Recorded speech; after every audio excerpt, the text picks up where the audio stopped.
Pour moi, le barreau de Marseille, c'est 2400 professionnels avec de multiples spécialités, mais tous la volonté de défendre les dossiers les plus techniques comme les plus simples. Ce que je pourrais dire au sujet du barreau de Marseille, c'est que c'est un barreau nationalement atypique, qui est le 3e barreau de France en termes de nombre, mais qui pour autant est resté un barreau extrêmement proche. C'est-à-dire que tous ses membres se connaissent, se côtoient, et c'est dans ces conditions que la confraternité à Marseille reste absolument de mise.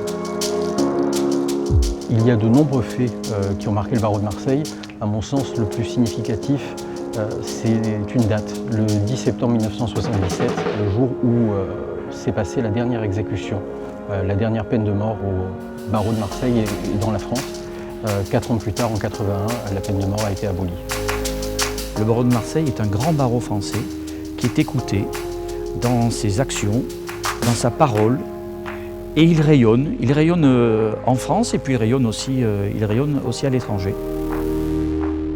L'activité de l'avocat doit suivre le mouvement de la société, doit s'adapter. La CARPA est un élément qui contribue au bon fonctionnement et à l'exercice du barreau de Marseille.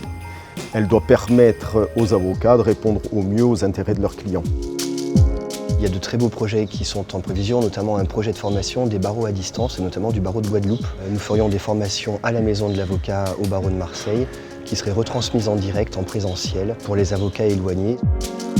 Le barreau a changé de physionomie, ce qui a permis à cette communauté de se rajeunir et de se féminiser aussi.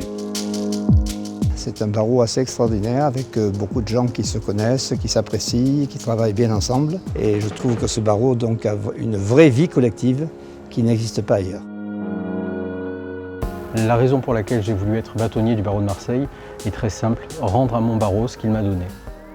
C'est surtout et avant tout la reconnaissance que je porte à ce barreau qui, alors que j'avais 22 ans, m'a accueilli et m'a permis d'y fonder un cabinet.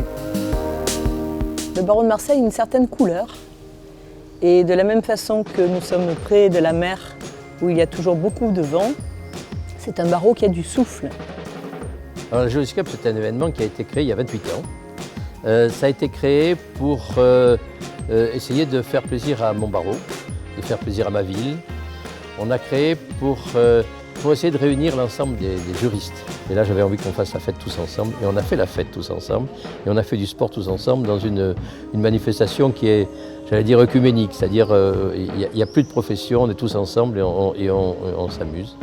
Alors, si je devais résumer le barreau de Marseille en une phrase, je dirais diversité, richesse et engagement. Dans un monde qui évolue, dans une ville qui évolue, nous montrons que nous sommes un barreau puissant, fort, avec des confrères compétents qui le composent. Nous avons tous conscience que soit le droit, soit soi-même, nous avons des limites. Et c'est parce que nous connaissons les limites que nous souhaitons les dépasser.